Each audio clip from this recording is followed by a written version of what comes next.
Hola, bienvenida de vuelta al podcast de Arte en Femenino.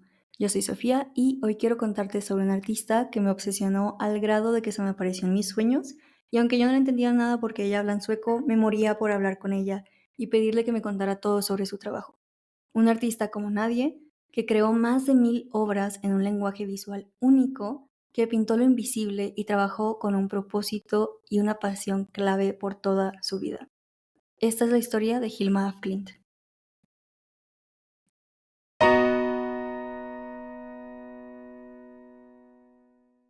En 1862, Hilma nace en una familia de generaciones de tradición naval.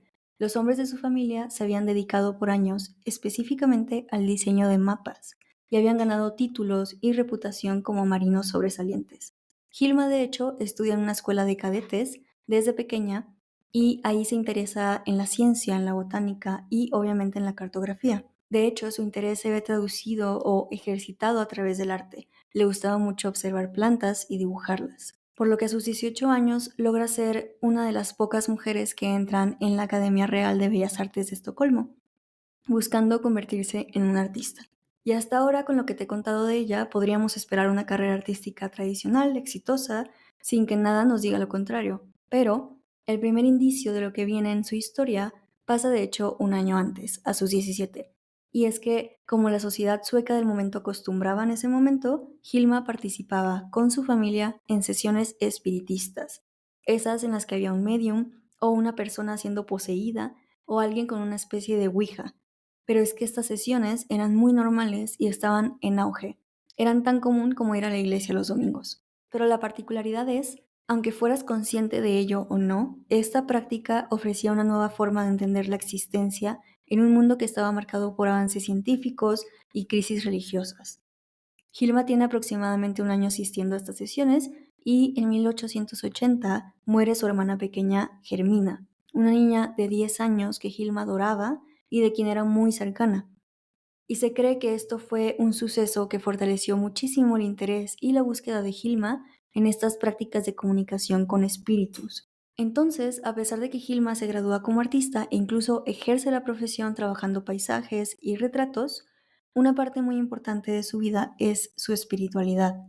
En sus 30 años, ella es parte de un grupo de 5 mujeres que se llaman a sí mismas las 5 y que se reunían todos los viernes por 10 años para realizar sesiones de espiritismo, para leer y estudiar escritos de la teosofía, que fue un movimiento filosófico y espiritual muy popular e influyente en el siglo XIX y que marcó profundamente el trabajo de Hilma.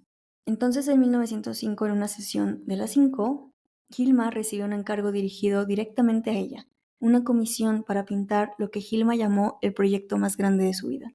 Y entonces empieza a pintar una serie que no sabía cuándo iba a terminar, no sabía cuántas pinturas iban a hacer, ni siquiera sabía cómo se iban a ver. Una serie de obras que a su vez se dividían en otros pequeños grupos de más obras y que tenían como título, a orden de los espíritus que las pidieron, las pinturas para el templo.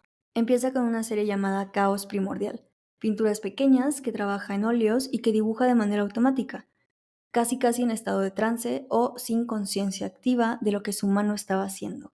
Algo así como cuando hablas por teléfono y te pones a dibujar bolitas por toda una hoja, o cuando estabas en clase y llenabas todos los cuadritos del cuaderno de matemáticas con líneas en direcciones contrarias. Bastante así, pero con composiciones mucho más complejas. Pero de la misma manera, Hilma hacía trazos sin pensar en la forma o en la composición final.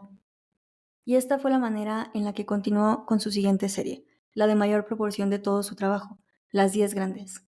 Esta serie, compuesta por 10 pinturas de 3.28 por 2.40 metros, se pintaron en papel directamente sobre el suelo y hablan de las etapas del desarrollo humano, la infancia, la juventud, la adultez y la vejez, pero en una escala espiritual.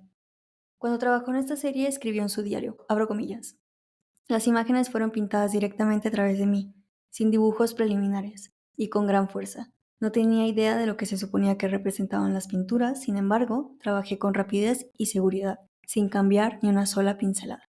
Cierro comillas. Y esto es lo que a mí me obsesionó sobre Hilma. Ella misma diseñó un mapa de un mundo que no conocía, y además se dedicó a tratar de traducirlo, estudió su propia obra para significarla y explicarla, porque además ella tenía un propósito claro, tenía un mensaje que dar y compartir. Y en este sentido, su obra es una mezcla de ciencia y espiritualidad, una visión del arte completamente nueva y que desgraciadamente no ha merecido un lugar en la historia del arte. Pero entonces Hilma, que básicamente llevaba una doble vida de artista, retratista, paisajista y artista metafísica, contrario a lo que se piensa, empieza a hacer intentos por exponer su obra y por mostrarla a figuras de autoridad en su campo de estudio, que es tanto la teosofía como la antroposofía, otra doctrina que surge a partir de la primera, y en estos esfuerzos le muestra a Rudolf Steiner, el fundador y líder de la antroposofía, su serie de Los 10 Grandes y otros de sus trabajos previos. Le cuenta de sus formatos, de los símbolos que ha identificado y le pide que le ayude a entender qué significan. Él cuestiona su proceso, le dice que no entiende su obra y que nadie más la va a entender, y que lo mejor es que lo escondiera. Esto afectó muchísimo a Hilma, cambió su manera de trabajar y la llevó a eventualmente tomar la decisión de guardar su obra y dejar instrucciones para que no fuera mostrada hasta 20 años después de su muerte. En los años posteriores a este encuentro, Hilma se dedica a estudiar muchísimo, particularmente a estudiar los postulados de la antroposofía. Y en este momento decide dejar de trabajar a través de los espíritus con los que se conectaba, empieza a tomar control de su producción artística, pero aún recibiendo una especie de guía por parte de estos grandes maestros. Y de esta manera trabaja desde 1917 hasta el final de su vida, creando series que hablan de la propia visión del mundo de Hilma, de temas como la evolución espiritual, tiene una serie sobre las religiones del mundo, acuarelas de la esencia espiritual de plantas y animales. Y cuando investigamos un poco sobre Hilma nos encontramos con un discurso que busca reivindicar su impacto en la historia del arte y con intención de lograr esto la nombra la verdadera creadora, la madre o pionera del arte abstracto. Porque si ya conoces su obra o la estás viendo en este episodio, te podrás dar cuenta de que su lenguaje visual y su estilo es totalmente abstracto por definición. No representa cosas concretas de la existencia o de la naturaleza, sino que propone una alternativa. Transmite ideas a través de elementos como líneas, colores y texturas proponiendo una nueva realidad. Pero resulta que una de las grandes diferencias que tienen que importarnos es que para Hilma la abstracción es un medio y no un fin. Cuando queremos incluirla en un catálogo de artistas del movimiento abstracto, la categoría nos queda corta. Pero lo que pasa, que ya hemos platicado en otros episodios de este podcast, es que cuando aplicamos esta categoría como un estándar, se impide que emerjan otras versiones de lo que definimos como abstracción. Y por no caber en el molde, se deja fuera. Para mí, gran parte de lo interesante y lo único de Hilma es precisamente que su aproximación a la abstracción fue completamente distinta. Fue desde un proceso intuitivo, espiritual y personal, que ni siquiera consideraba encajar en los términos de Kandinsky o de Mondrian. Y esto nos deja con una pregunta muy importante.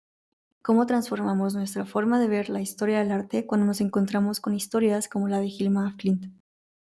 Si te interesa adentrarte aún más a la vida y obra de esta artista, te cuento que tengo inscripciones abiertas para mi masterclass sobre ella, en la que entramos a detalle en su vida, exploramos el contexto del espiritismo, de la teosofía y la antroposofía y analizamos varias de sus series completas.